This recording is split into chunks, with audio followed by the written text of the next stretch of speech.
बिस्मिल्लाहिर्रहमानिर्रहीम। अस्सलाम वालेकुम डियर स्टूडेंट्स। आज हम चैप्टर 14 एटमॉस्फेयर से सेकंड लास्ट टॉपिक डिस्कस करेंगे, ओजोन डिप्लीशन और ozone layer depletion and its effect. अगर धूप में कुछ देर के लिए लगातार खड़ा हुआ जाए, गर्मी के दिनों में ये चीज़ ज़्यादा फील होती है और सर्दी में भी ऑब्वियसली फील होती है। तो अल्ट्रा वायलेट रेडिएशन जो है वो हमारी स्किन के ऊपर एक बर्निंग इफेक्ट प्रोड्यूस करती हैं।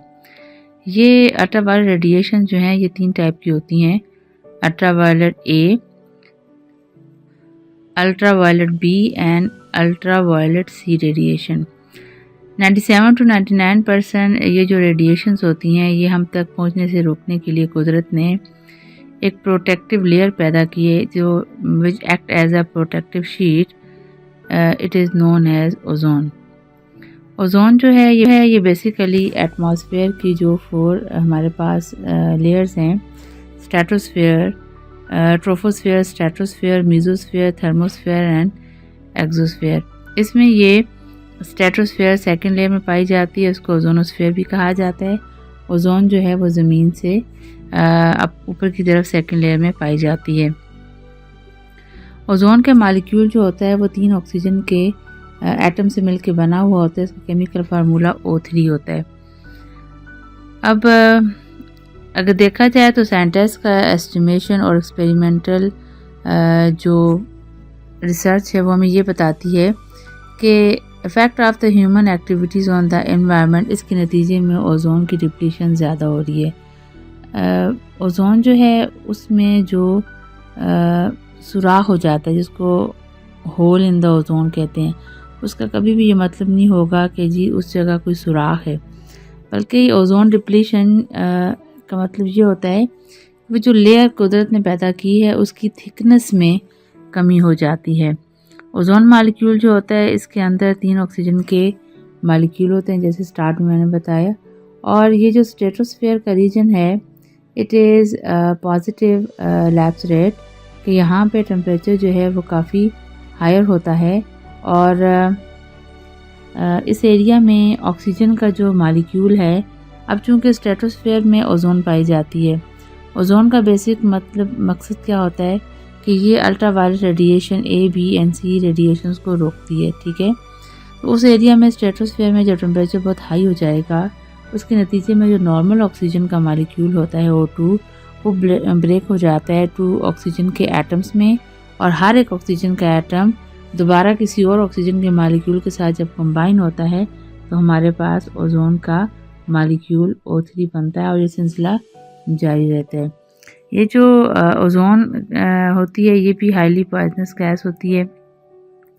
ओजोन लेयर जो होती है ये हायर लेयर में पाई जाती है एटमॉस्फेयर के अंदर, जैसे अभी मैंने बताया स्ट्रेटोस्फेयर में, और ये प्रोटेक्ट करती है अर्थ को from the harmful UV radiations from the सन।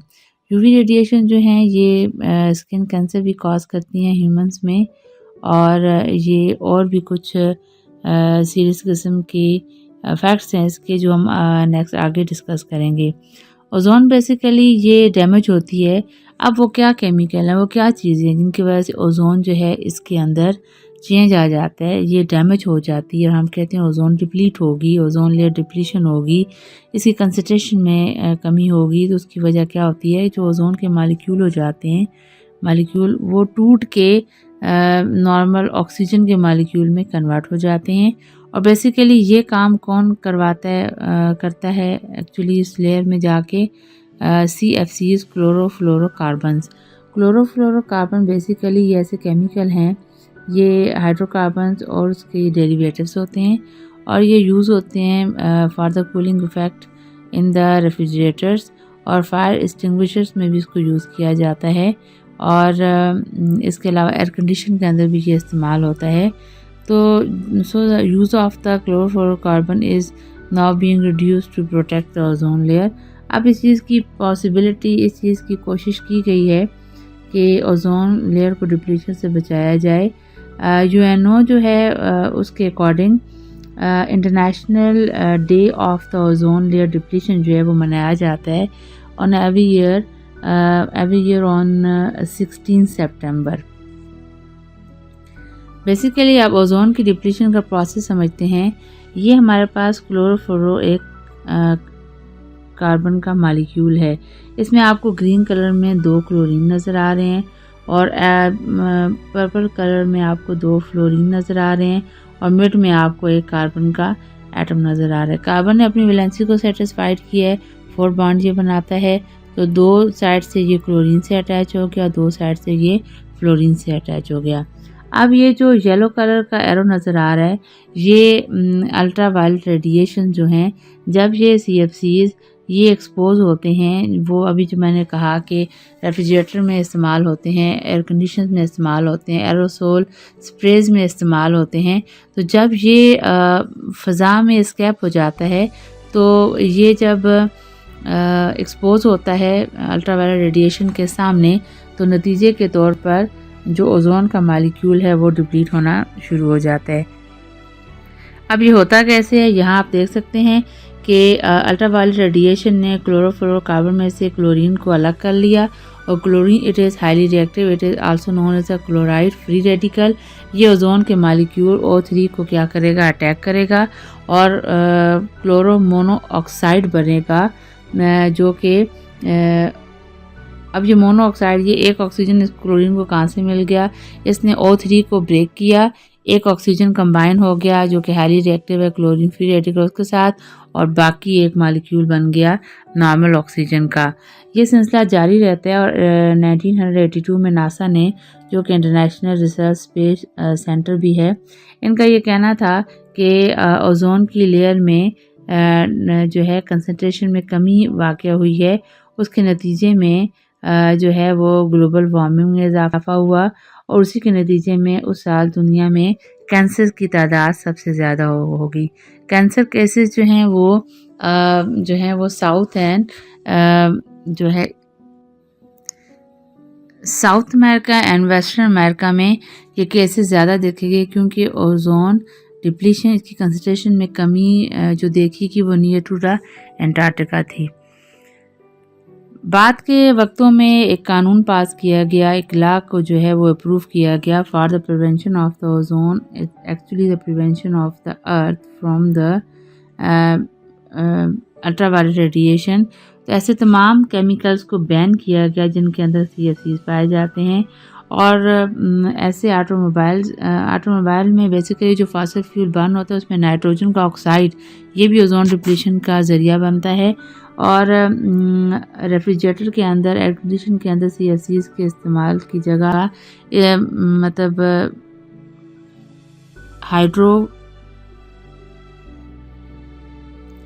और CFCs की जगह हाइड्रो क्लोरोफ्लोरोकार्बन्स को इस्तेमाल किया जाने लगा।